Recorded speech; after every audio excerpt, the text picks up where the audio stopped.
Hello everyone, welcome to a very special video. I cannot say thank you enough, guys, for helping us reach 1,000 subscribers. Honestly, I don't even know what to say besides thank you. You know, just a few months ago, 5 months ago or so, I posted a video of the store, just, the wall that we started to create, and it was absolutely, it's been incredible. Just the growth that this store has, not just the store, sorry, the channel, everything has seen. It's absolutely stunning to me. I don't even have words for it, to be totally honest. I never intended for this to be the place it goes. But with that all being said, there's a big announcement that I want to talk about, and that is that on Saturday, June 20th at 1 p.m. Pacific time, we will be holding a 1,000 subscriber special live stream. That's right, it's going to be a live stream. It's not going to be pre-recorded. We're going to be doing it live. We're going to be talking to you guys, getting people involved. It'll be myself, Kyle, Paul, a few special guests, and maybe even some of you if we can get you guys actually involved besides just the chat. Obviously, we'll have the chat. We can finally talk to you guys live, answer your questions live while you're asking it, and it should be really fun. In addition to that, a lot of you have been requesting either giveaways or different things like that, so we are going to be doing some giveaways. But before I get into the giveaways and how you can enter to win those and stuff, I've had a lot of questions as well in the past couple weeks as to what's exactly the history of Just a Brick in the Bucket? How did you start it? Why did you start it? All these questions like that. So what I want to do is answer those right now for you guys, and hopefully I can direct people to this video and say, like, this is the history, instead of having to answer the same question over and over in slightly different ways. So this is the actual history of Just a Brick in the Bucket. So we will start with the first version, the first iteration, the first store that I opened, and that was under the same name of Just a Brick in the Bucket, but this was 5 years ago. Now, one day I was looking for ways to, make money, make a little bit of money here and there, do something else that would be interesting for me, and, I'd purchased off BrickLink before. Obviously, I was really into Lego when I was younger, but I never really thought I could be a seller. It just seemed like something too advanced, too difficult to do, but I decided I'd take a shot at it, and what I went and I did is I purchased one box, or I think it was like $40 worth of used Lego on eBay, and I had a couple of the Acro Mills drawers, the 64 count drawers. It was actually located in my closet, and I remember this very vividly. I'd moved some shelves around. I actually just had one of the doors that just slid open and saw some shelves. It wasn't a walk-in closet or anything, but I moved some shelves around so I could put some Acro Mills drawers in there. I even had some lights that I think I duct taped or something to the kind of the shelf above the shelf where the pieces were held onto, and that helped to illuminate the pieces as I was picking them out of the drawers and stuff. But one day when I got this box of used Lego, I just decided I'd sit down and I'd piece it all out and I'd organize every single piece, and it was really fun actually, and something I didn't expect to have as much fun with as I did. But the problem with what I did at the beginning was I wanted sales. So I listed every single piece I got at the absolute lowest sale I could. So that my store would pop up first in the market. And while this obviously helped to get orders, I lost a lot of money. And not a ton of money because the investment wasn't massive in the beginning, but I was not making money like I should have. In fact, I was not even making a profit at all, most likely. I probably did lose a little bit of money there. But I remember I'd pack up the order, I'd put it in the envelope, I'd seal it up, and I didn't even know how to use PayPal at this point. So instead I would drive to either the post office or I'd drive to the Hallmark store, which was actually near me, which had a small post office station kind of in the back.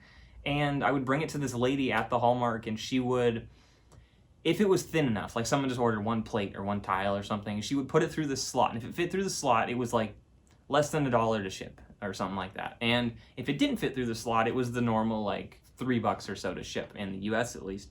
And her and I almost feel like developed a pretty good relationship. I'd come in every day with a couple orders.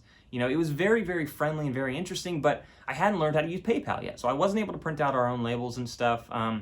And over the course of about a year or so, I'd sold out of a majority of those pieces, and I kind of called it quits. It was a lot of work to get started up. It wasn't something I was really seeing a massive return on investment, so I just decided I wasn't going to continue, and I even think I got rid of those Acro Mills drawers. I don't know what happened to them, but I must have sold them or something, but they were gone at some point, and I just decided, that was cool and stuff, but I'm not going to continue with BrickLink.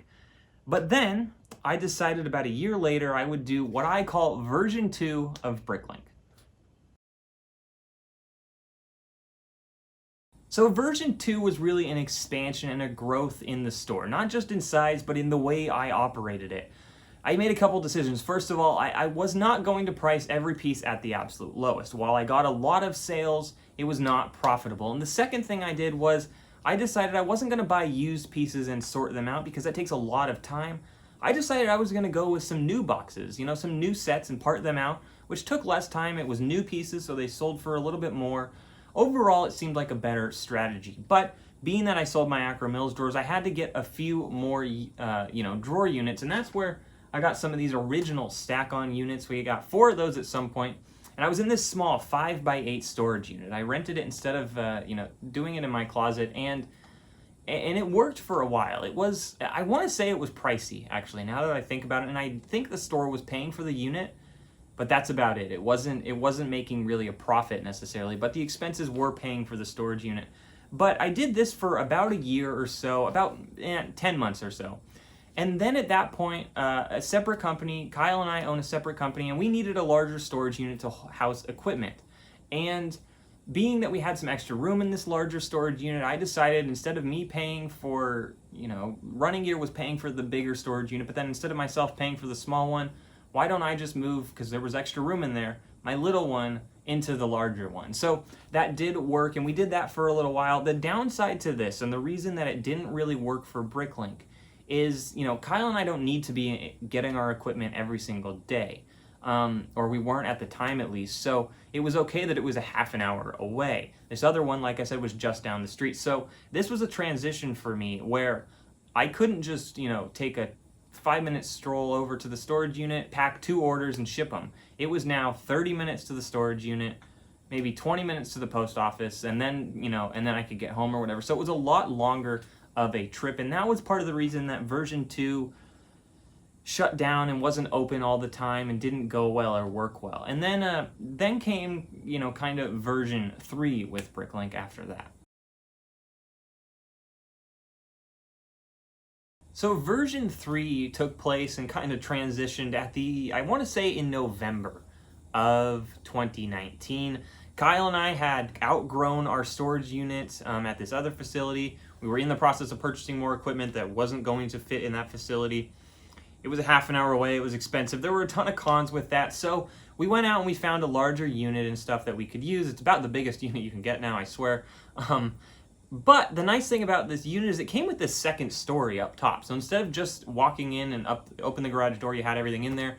It had a loft type thing up top, so you can climb up a ladder, and there's maybe 100 square foot more space up there. So what we did is that was our overflow zone for things we didn't use often and stuff, but I then saw the opportunity, had this 10 foot by 6 foot tall wall. Why don't I build my BrickLink store in here again?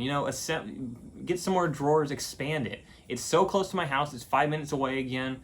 It just made sense. There was power in there, I could plug in a label printer, there was lighting in there. Overall, it was just absolutely fantastic. And so through the beginning of December, towards the end of December, I was building up the BrickLink store. I was gathering stock, I was arranging the actual unit, I was stickering drawers, I was doing everything I could to expand, and I was parting out.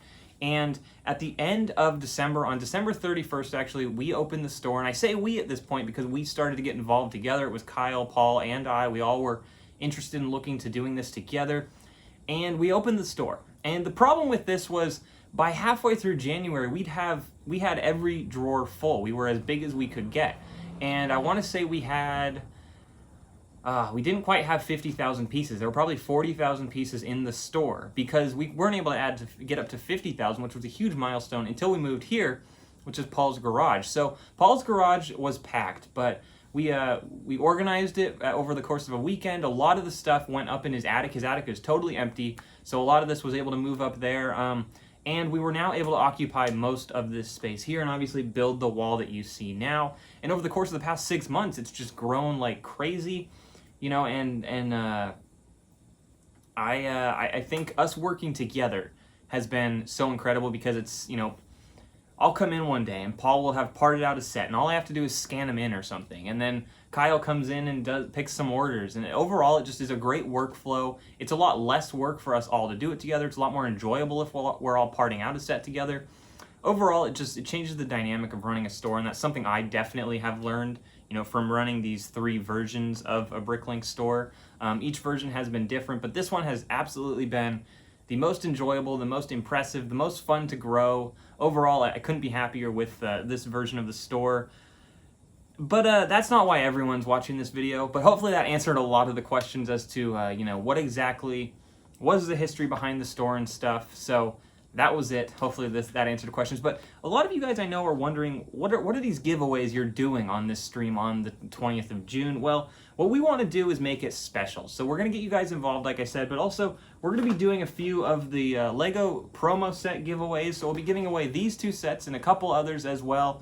And in addition to that, probably some coupon codes for our BrickLink store for, $25 off your order, things like that. So for you guys to enter, the only thing you have to do is comment down below what your favorite Lego set is.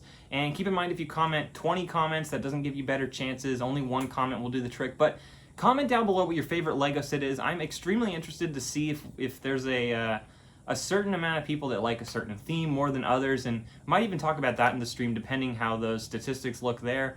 But yeah, again guys, thank you so much for 1,000 subscribers. If you want to win these promo sets or some discount codes for our BrickLink store, leave your comment down below. Be sure to tune in on June 20th at 1 p.m. Pacific Standard Time for our 1,000 subscriber stream. It's going to be super exciting, super fun. Can't wait to see you guys there. Can't wait to chat with you live. It'll be totally different.